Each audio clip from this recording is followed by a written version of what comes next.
Before we begin, I want to give a very big thank you to Square Enix for providing me with a code for review purposes. I really appreciate it, guys. You're bloody great.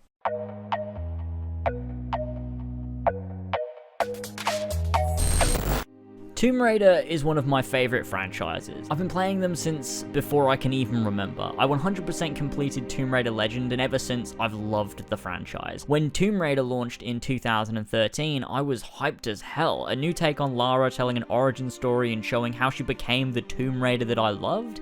Fuck yeah, what a great idea.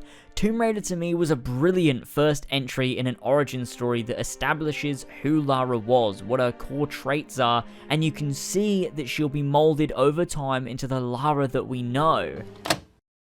But they didn't do that at all. Tomb Raider sets up Lara. She's headstrong and confident, but once she finds herself in the thick of things, she wasn't prepared for what she'd have to do. We get to experience Lara learning to survive on her own, trying to protect herself and fend for herself. We see her anxious to hunt a deer, and we get to experience that very intimate moment. We see her kill for the very first time, and we see her build up a skill set that will easily develop her into the dual pistol wielding action hero from the old games. I remember playing it for the first time, and when she says that iconic line, "I hate tombs," although it was a funny, ironic joke because we know who she'll be, that line never fails to give me goosebumps because I know in my head that she'll go from this scared young girl who hated tombs to this confident, heroic adventurer who can do almost anything, and that's something I was so excited to see. And the marketing for Shadow of the Tomb Raider made me feel that's exactly what we get. But like I said, we just didn't. And it really missed the mark, and I want to try and explain why, and maybe what could have been done to have avoided this disappointment from fans like myself. A famous explorer once said that the extraordinary is in what we do, not who we are. The thing with these Tomb Raider reboots is that they don't follow the same structure as the older games, which was a similar structure to something like Uncharted. You had several levels in different parts of the world, solving puzzles and following clues to find an artifact or some ancient lost treasure, which was something I liked. When Tomb Raider launched, it wasn't this structure, but more of a semi-open world. I was confused, but also open to it, and honestly, it worked great. It made sense as well narrative-wise. The narrative was coupled to the structure of the world and its progression, and it felt very natural. Going through these different environments in a linear fashion with the campsites for fast travel and the upgrade system, it was new, but it felt good. It felt like you were Lara stranded on this island looking for your friends and slowly, over time, building up your skill set to become more experienced. The issue here is, it doesn't work for me past that story. Rise of the Tomb Raider and then Shadow of the Tomb Raider use this exact same structure. Stranded somewhere and you spend the entire game in this one location trekking through a linear world with the campsites, yada yada yada. And a huge thing that made it even weirder is Rise and then again in Shadow opened up the world more. I don't play Tomb Raider for its open world, and it literally adds nothing to the game except to choke the pacing and give you mindless exploring to do that, unless it's a challenge tomb, offers nothing worthwhile. The story missions are still very fun because of the linear sequences, and the challenge tombs are a blast as well because they feel like the old Tomb Raider games. Issue is, it's ruined by this nonsense open world shit. It isn't necessary to a Tomb Raider game, and all it does is restrict the narrative and make the player feel lost. I found myself constantly pressing the survival instinct button to see where I had to go because there's no indication outside of that, which clearly shows the game is made to be linear but has this open area, and so it just slows you down because if you don't use survival instinct, you're just wandering around and there seems to be a clear disconnect between the story structure and the world navigation. This wasn't a big problem in the first game, and even in the second it wasn't as bad as Shadow because although the worlds were open, you at least progressed through in a linear fashion. Shadow has whole towns, and sure it looks cool, but it's nothing. It's pointless. It's a big open area that most of which you don't even visit for the story, and it's just not necessary. Having Lara be alone on an island for the first game made sense, and I felt so immersed, but after that game, the structure should not have been the same shit over and over. It feels so forced, and honestly, I kinda hate it. The structure really should have been more like an Uncharted approach, or the older Tomb Raider games. She's more prepared now. We don't need her crash landing and getting stranded every single time just to allow a game to exist. Build small levels in different areas of the world, and once we go to one place, have a nice linear mission with puzzles, enemies, and climbing, we find a clue, and that takes us to our next level. Just do it in a more cinematic fashion, and honestly, this would open up the narrative for so many more opportunities, rather than being so restricted to one single place, just because that's how you did it in the first game, so you have to do it now. You get me? You could even still have the campsites for upgrades and whatnot as you progress. This would be a nice blend of the new style and the old, whilst having it make more sense narrative-wise. What will I become? This tagline for this game is the biggest load of trash I've ever heard. I'm sorry if it sounds like I'm just talking shit, but honestly, this tagline is what got me so hyped. I was ready to see Lara transition from what we'd seen in Tomb Raider 2013 and Rise into the Lara we've known for the years prior to this reboot.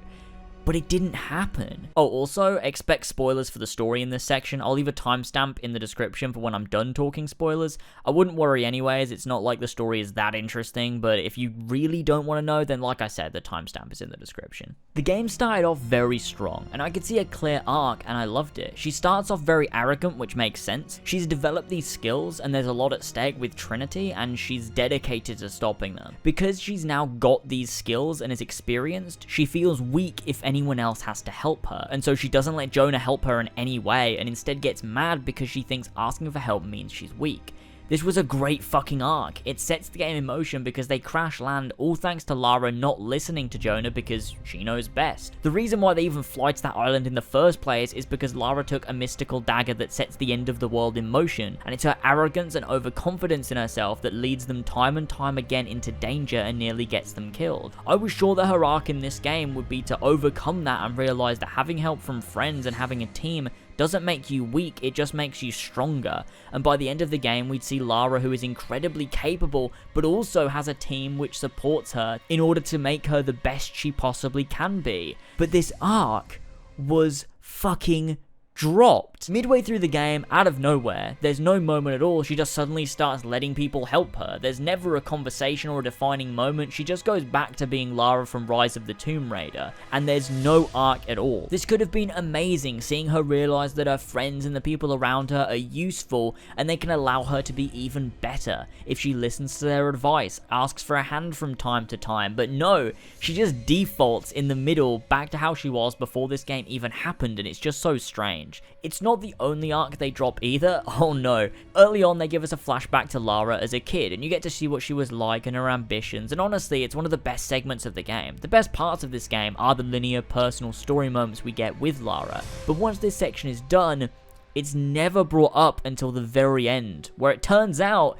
it wasn't even used for character development at all. It was only shown to us so they could reference it later on when we find out exactly who killed Lara's father. It was fucking exposition. They could have used this part to further Lara's personal development into becoming the mature Tomb Raider that we know, but they didn't. Everything that is set up has near to no payoff and doesn't go anywhere I even thought it would, and it's so frustrating because I can see the potential. Like I said, the best parts of this game are the parts that tell Lara's personal story. They delve into how she thinks and give us little hints of development. There's a moment midway through the game where she thinks that Jonah's been killed, and we get to see Lara's anger take over, and she really takes on that persona of the experienced Lara Croft from the old games. She takes down a whole army of guys and a helicopter on her own, and honestly, I love this section. But how much better would it have been if the build-up had been her learning to get help from others and trust people to be her partners in her team, and then to think she's had that ripped away from her, it would be a mirror of the beginning. She'd feel weak without them as opposed to feeling weakened with them, and so it would allow her anger to take over and this scene would play out as it did. But they didn't do that, and it happens for no reason. Like I said, I love this section and it's a really nice set piece, but again, there's clear missed potential. We get to the end after a lot of bullshit tribe nonsense that honestly I didn't really care for. The lead tribe woman died and I didn't even feel a bit sad. I was honestly more annoyed than anything because it meant we'd have to spend more time with her annoying son, who talks like he's a 50-year-old man. But Lara teams up with an army of zombie people and then has to sacrifice herself, and it's played up to be this big moment where Lara's going to give her life for the betterment of the world, and this is her defining moment, and she's learned to... I don't know. What has she learned? It's like they gave her the ending of an arc that didn't belong to her, nor did they even start. It's not like she was Han Solo, where she was only out for herself and then comes back to help something bigger than herself in the Rebellion, or like Riku from Kingdom Hearts, who just wanted power and to be the best, to being at a point where he'd give his life for the world. Lara has always been an incredibly kind-hearted and selfless person. It makes no sense. There was never any doubt in my mind that she'd sacrifice herself for the world. She's a hero by nature, and having this scene work as a completion to to her arc made no sense because the arc wasn't hers. Her arc should have been something entirely different, but it just got messed up somewhere in the middle, and I have no idea why they did this. Another reason why they did this is so she could say goodbye to her mum and dad finally and let them go, which I did tear up at slightly, I have to say. But again, those personal moments were the best in the game, and it shows the potential for something greater, which they clearly missed. Oh, also, Lara didn't even die, big shock, but they play it out like we should be surprised that she's alive. And then she's just the typical Lara from Rise of the Tomb Raider. She doesn't even feel like she's changed at all, and she certainly isn't the Tomb Raider she is destined to be. After the credits, we get this almost insulting scene where Lara is in Croft Manor and her butler brings her tea, and it's supposed to be this ending to this Origins arc that's been happening for 6 years, and the payoff is just so nothing. I don't feel like we earned this ending. This ending would have been amazing had the story of Shadow been deep and personal and had Lara truly develop, not as a skilled Tomb Raider because she's already done that, but to mentally and emotionally become the Tomb Raider. Become a strong leader of a team she can trust and rely on, and emotionally let go of her father's legacy and start to forge her own path. They do bits of this, but it's a mess and misses so many marks and story beats in favor of telling a mediocre tale about a mountain tribe that's totally uninteresting and uninspired. And it's really, really disappointing in that regard. I think I'll stay here for a while longer. And restore a few more artifacts? This video isn't a review, but I'm exhausted and I want to talk about some good things, so let's discuss what the game nails. Stealth is great as always, the addition of the mud is a good time and picking off enemies is fun. The game is fucking gorgeous and the photo mode helps with that. The gunplay is fine, it's not amazing by any means, but it's fine. The shit with the bow, however, is great as ever. Weird thing is though, there are not many instances of the combat in this game, which is actually extremely odd. I barely use my weapons at all, and I'm not even mad at that. Tomb Raider was never really about fighting, and I feel Tomb Raider and Rise really focus too much on that. Shadow actually does a better job in that regard, with exploration, climbing, and puzzle solving being the bigger focus. Challenge tombs are good, I like them a lot. The puzzles are a great time, especially in the linear story missions. There's a point where you go to an old Christian church and go into the catacombs, and I got some serious Tomb Raider legend vibes, and it just made me want that King Arthur story retold with this new Lara, because it felt super mysterious and interesting. Actually, side note here, that's one thing the Tomb Raider games haven't been able to nail for a while, is that feeling of intrigue that comes with solving clues and treasure hunting. Tomb Raider Legend did it so well, I always felt on the edge of my seat when we finally got to the next clue, whereas the newer Tomb Raider games haven't really captured that. I just thought I'd mention it. The customization is nice, and the upgrades and skill tree are fun, and all that sort of stuff never was really an issue, and it works well. Jonah and Lara's relationship is nice, and I love seeing them together. I think they have some good laughs, they have history together, and they're really good friends, and I liked that. Overall, this game isn't bad. I'm disappointed narrative-wise just because I expected more and see so much potential that was missed, but when you take it at face value rather than what it should have been, it's a competent game with a fairly decent story that keeps you playing, a world that's nice, gameplay that's fun, main characters that are great in Lara and Jonah, and side characters that leave you feeling a little bit wanting.